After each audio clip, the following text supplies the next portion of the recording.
இன்றைய வேத வாசிப்பு மத்தேயு 24 அதிகாரம் 36 முதல் 44 வரை. அந்த நாளையும் அந்த நாழிகையையும் என் பிதா ஒருவர் தவிர மற்றொருவனும் அறியான், பரலோகத்தில் உள்ள தூதர்களும் அறியார்கள். நோவாவின் காலத்தில் எப்படி நடந்ததோ அப்படியே மனுஷகுமாரன் வரும் காலத்திலும் நடக்கும்.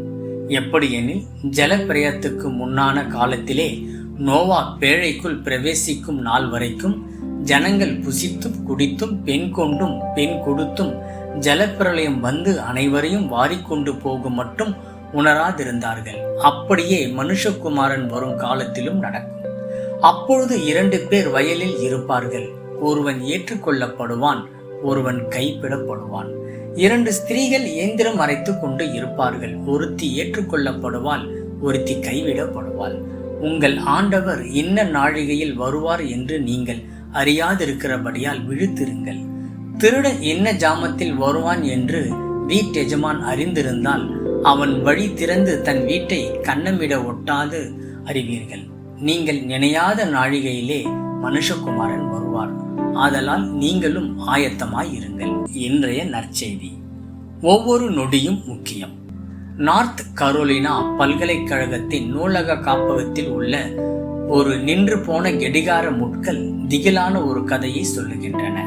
அவை சரியாக 8:19 மற்றும் 56 வினாடிகள் நேரத்தை காட்டும். அதுவே அக்கெடிகாரத்தின் சொந்தக்காரரான எலிசா மிச்சல் என்பவர். அபலாசியன் மலைப்பகுதியில் உள்ள நீர்வீழ்ச்சியில் ஜூன் 27, 1857 அன்று காலை சரிக்கு விழுந்து மரித்த சரியான நேரம். தற்பொழுது அவர் பெயரிலேயே மவுண்டன் மிச்சல் என்று அழைக்கப்படும் அந்த சிகரத்தில், அச்சிகரமே மிசிசிப்பியின் கிழக்கில் உள்ள உயரமான சிகரம் என்ற தன் கூற்றை நிரூபிக்க சில ஆதாரங்களை அப்பொழுது பல்கலைக்கழக பேராசிரியர் மிச்சல் திரட்டி கொண்டு இருந்தார். அவர் விழுந்த இடத்தின் அருகிலேயே இருந்த மலை உச்சியில்தான் அவர் கல்லறையும் உள்ளது. சமீபத்தில் நான் அந்த மலை உச்சியில் ஏறின போதுதான் என் அழிவுத்தன்மையையும் மீச்சலையும் ஒப்பிட்டு எங்கள் இருவருக்கும் எவ்வளவு குறுகிய காலமே உள்ளது என்று உணர்ந்தேன்.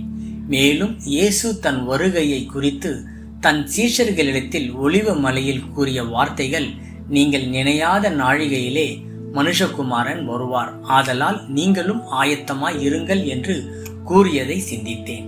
அவர் வந்து தம் நித்திய ராஜ்யத்தை ஸ்தாபிக்கும் நாளையோ அல்லது நம்மை இவ்வுலகத்தில் இருந்து தம்மிடமாய் அழைக்கப் போகும் காலமோ நம்மில் யாருக்கும் தெரியாது என்பதை இயேசு தெளிவாக குறிப்பிடுகிறார்.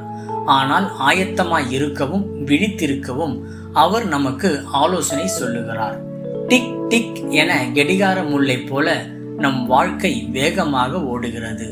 ஆனால் எவ்வளவு காலம் நம் வாழ்வின் நொடிகளை நாம் இரக்கமுள்ள இரட்சகரின் அன்பில் கழித்து அவருக்காக பணியாற்றி காத்திருப்போமாக.